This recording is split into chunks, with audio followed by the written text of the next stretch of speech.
Um erro também muito comum é achar que o banco estava fazendo isso porque ele queria quebrar, porque ele não estava... Mentira, ruim. É sempre... Tem essa coisa assim que... Também essa é uma lição que eu conheci na prática, assim, que ela vai contra o que o senso comum diz, que é que o banco quer que você fique devendo porque você vai pagar um monte em taxa. De fato, você vai. E de fato tem um lado que é bom você ficar devendo, o banco acha lindo. Mas no todo o banco não quer. Porque assim, quando você olha carteiras inteiras, o custo transacional de dívida não é positivo. Positivo é ter bom pagador. Por que o banco gasta dinheiro fazendo análise de crédito e tudo mais?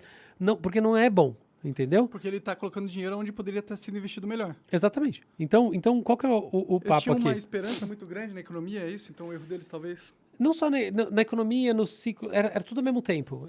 Então, assim, uma visão econômica positiva, uma visão desse sistema, que não é, aí que tá, não é bem econômico, esse assunto é um assunto complexo. Enfim, eu não sou professor de finanças, mas vamos lá. Falamos de geopolítica, finanças, investimento e você é um neurocientista. Então, galera... Não, mas essas áreas todas eu conheço porque tenho coisas nessas áreas. Não, você conhece pra caralho. Coisa da prática, inclusive. Sim. Não é só ler ter alguém falar, não. Claro. Então, por exemplo, essa parte aqui a gente faz na WeMind, a WeMind faz muito essas análises, isso aqui eu conheço por dentro. Então, por exemplo, essa questão do banco, apesar dele ganhar com o especial, a busca dele de fato é pelo cliente que não tem endividamento, é um fato que eu conheço, assim, como quando eu vejo que está de dia, eu vejo que está de noite.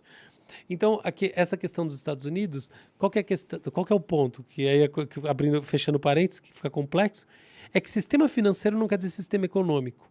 A quantidade de dinheiro que circula na economia e a maneira como o dinheiro circula não é... tem uma correspondência, mas não é sinônimo da maneira como o capital circula no mercado financeiro. No mercado financeiro, como você tem essas operações que acontecem uma em função da outra, quando você vai olhar os números são às vezes muito maiores, às vezes não, os números são muito maiores.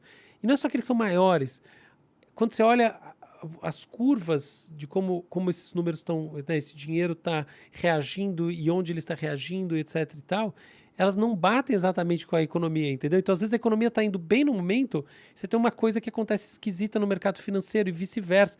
Claro que tem casamentos, claro que tem relações fortes, claro que alguém que vai ter sucesso no mercado financeiro começa com um entendimento da economia, mas não é só.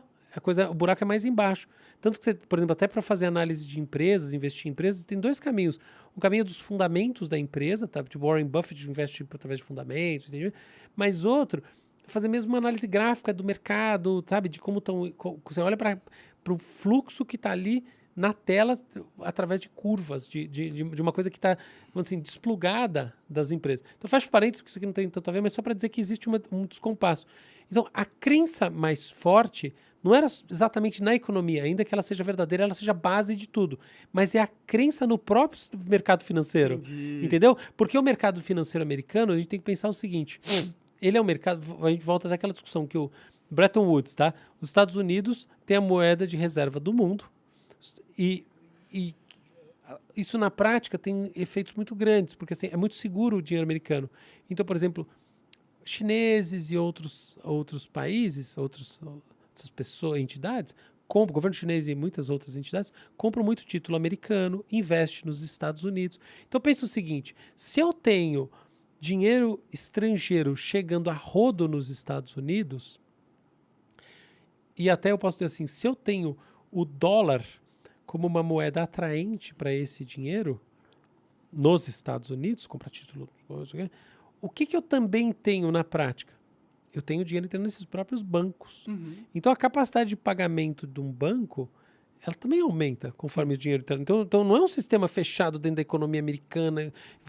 Assim, várias vezes eu vi gente falando, sabe assim, essa visão, economistas, professor de economia, que a economia americana, 2008...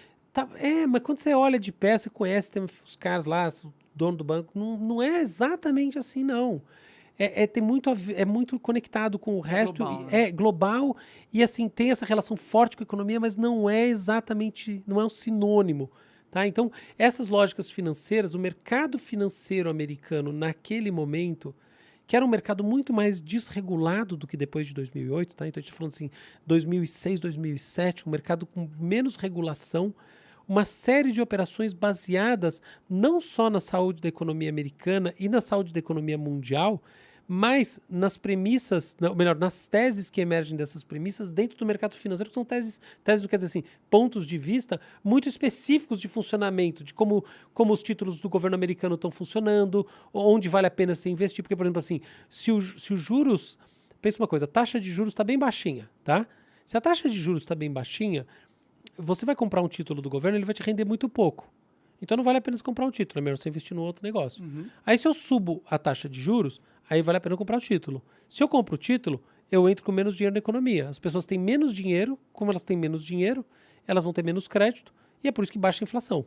Então quando eu mexo nos juros, eu mexo diretamente no apetite pelos títulos, e eu mexo no funcionamento dessa relação entre economia e finanças de uma maneira forte. São coisas assim, você entende? Então, eu posso até entrar nos detalhes do 2008, mas acho que vai virar uma coisa muito chata para quem está em casa. Mas o ponto é que era isso. Mas muito informativo também.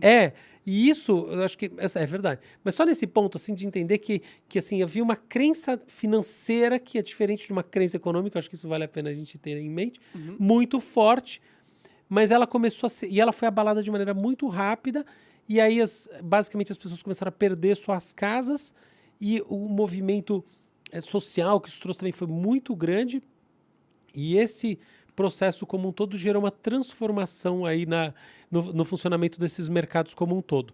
Então, é assim que eu acho que esse capítulo ele se desenrolou. Entendi. Interessante pra caralho. Esse é legal. É legal.